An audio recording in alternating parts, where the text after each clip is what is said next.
Coba bagus nggak ya hati yang detektif buat? Bagus. Gimana? Bagus nggak nih detektif udah buat 2? Kalian tahu nggak sih kenapa detektif buat hati-hati ini? Karena hari ini kita akan bahas teladan yang bisa kita lakukan sebagai anak Tuhan, yaitu kasih. K-A-S-I-H. Nah, hari ini kita akan mencari tahu teladan kasih apa yang bisa kita lakukan ya. Semuanya siap untuk berpetualang hari ini? Oke, tapi sebelumnya supaya kita bisa ingat terus untuk menjadi teladan, kita hafalkan dulu ayatnya ya. Semuanya masih hafal nggak? Ayo. Ya udah, kalau gitu kita berdiri sama-sama dan kita ucapkan ayatnya. Ayo kita berdiri. Oke, ayatnya dari 1 Timotius 4 ayat 12.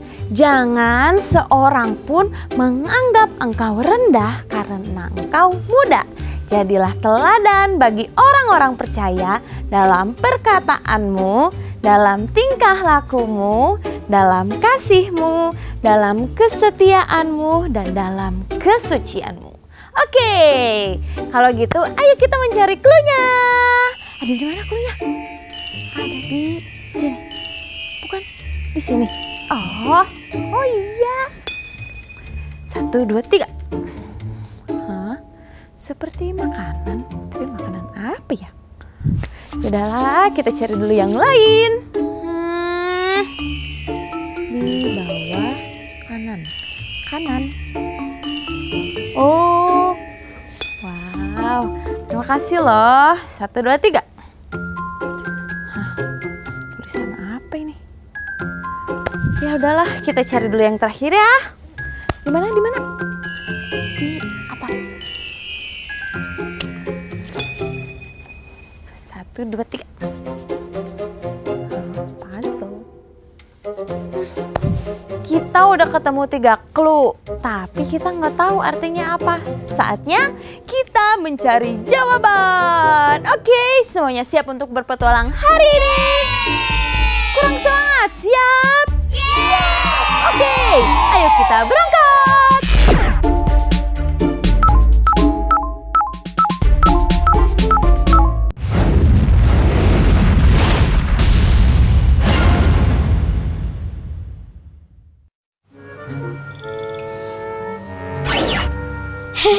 Halo teman-teman.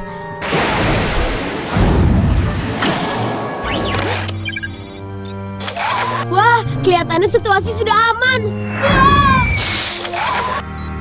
Wah, ternyata belum. Nah, sambil aku berlindung, cobalah cari beberapa petunjuk mengapa kedua kakak beradik ini bertengkar.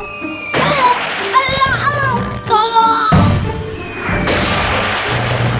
Hai, aku Joy.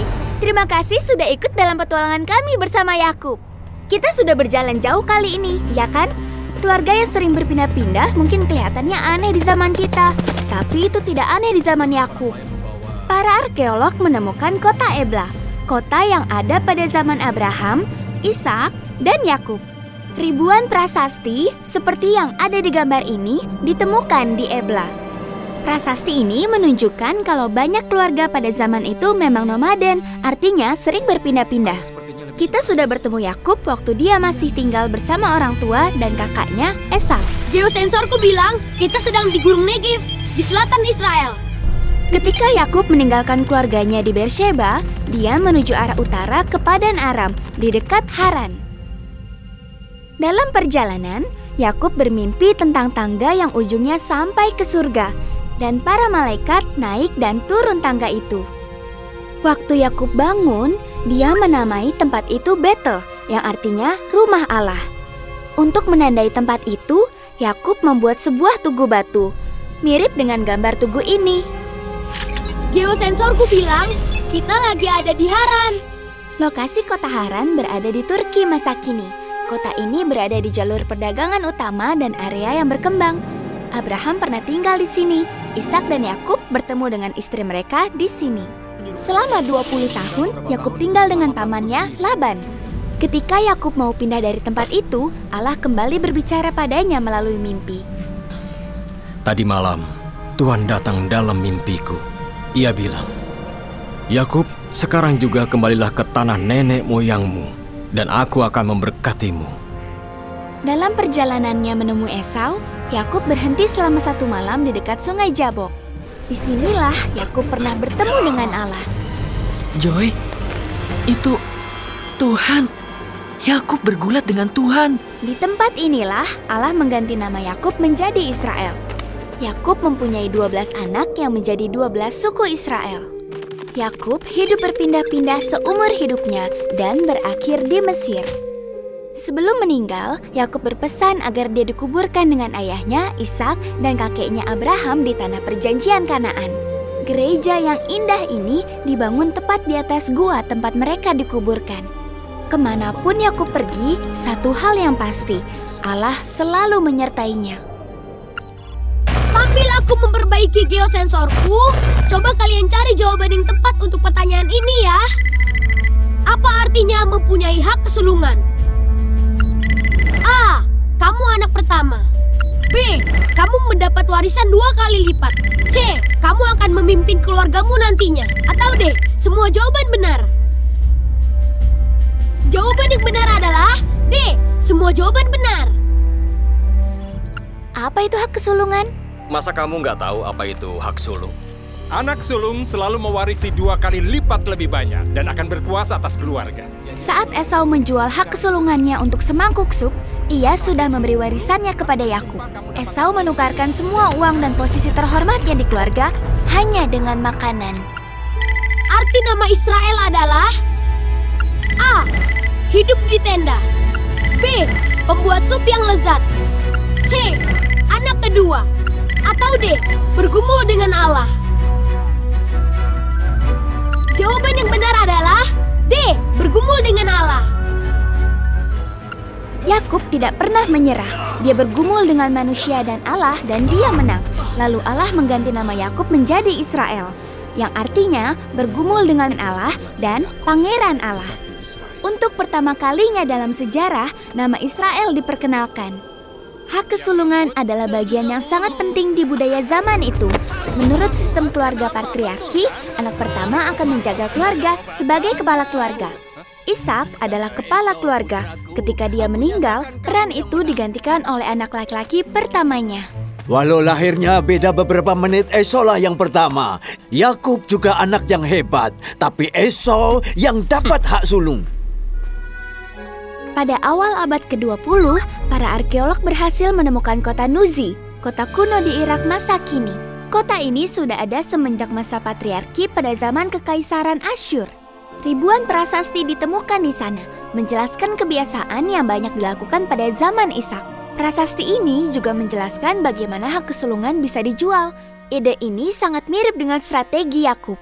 Sebenarnya aku ragu kalau ada orang yang mau menjual warisannya hanya dengan sedikit makanan. Berikanlah warisanmu, Kak. Jual saja hak sulungmu untuk sup yang lezat ini. Yakub bergumul dengan ayah dan kakaknya. Beberapa tahun kemudian, Yakub juga bergumul dengan pamannya, Laban.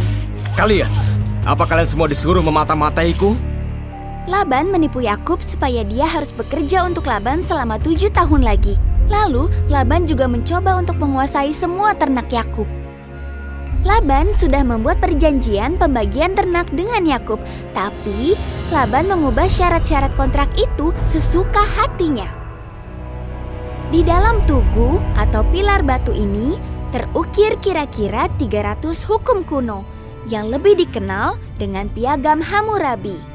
Menurut hukum setempat, kalau seorang gembala tidak melakukan kesalahan, dia tidak bertanggung jawab kalau ada ternak yang hilang. Laban tidak mengikuti hukum ini dalam kontraknya dengan Yakub. Yakub sudah bertobat setelah dia mengambil hak kesulungan Esau dan menipu Ishak untuk memberkatinya dengan berkat Esau. Yakub bekerja selama 20 tahun, membina keluarganya sendiri jauh dari Esau dan orang tuanya. Ketika Yakub harus bertemu lagi dengan Esau, Yakub merendahkan dirinya. Saat bertemu dia, aku akan memberikan hadiah kepadanya supaya dia memaafkan aku. Walaupun Yakub memegang hak sulung untuk memimpin keluarga, dia menunjukkan kerendahan hati dengan berlutut pada Esau. Apa yang terjadi? Yakub bersujud. Iya, 7 kali. Menurut tradisi itu penghormatan mendalam pada kakaknya. Membungkuk 7 kali adalah bentuk penghormatan pada orang yang penting. Kebiasaan ini tertulis pada prasasti tanah liat dari zaman Mesir kuno yang disebut Surat Amarna. Esau menganggap remeh hak sulungannya dan menjualnya demi semangkuk sup. Bagi Yakub, perlu waktu 20 tahun mengalami berbagai masalah dan bergumul dengan Allah sebelum dia menjadi Israel, pangeran Allah, dan sebelum dua saudara ini berbaikan lagi. Super ayat kita hari ini, Kejadian 32 ayat 28. Lalu kata orang itu, namamu tidak akan disebut lagi Yakub, tetapi Israel. Sebab engkau telah bergumul melawan Allah dan manusia. Dan engkau menang.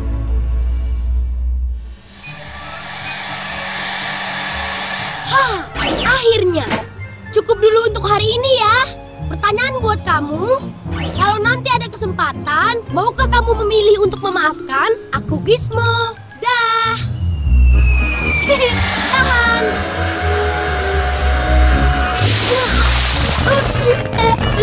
Dadah.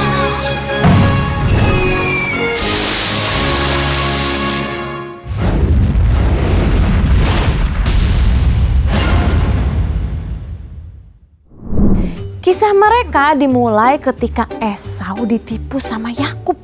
Dan pada akhirnya anak kembar ini jadi bermusuhan.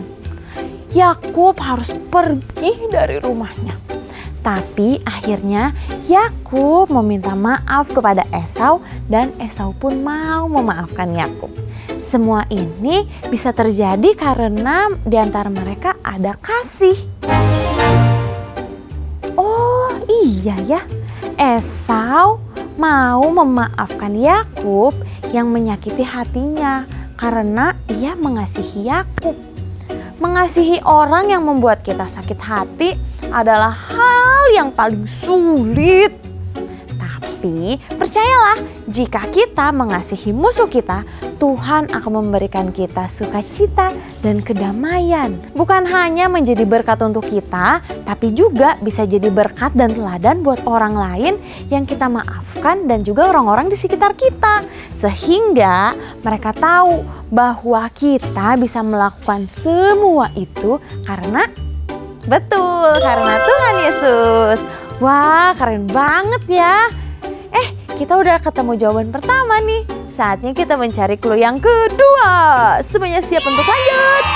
Siap, ayo kita berangkat.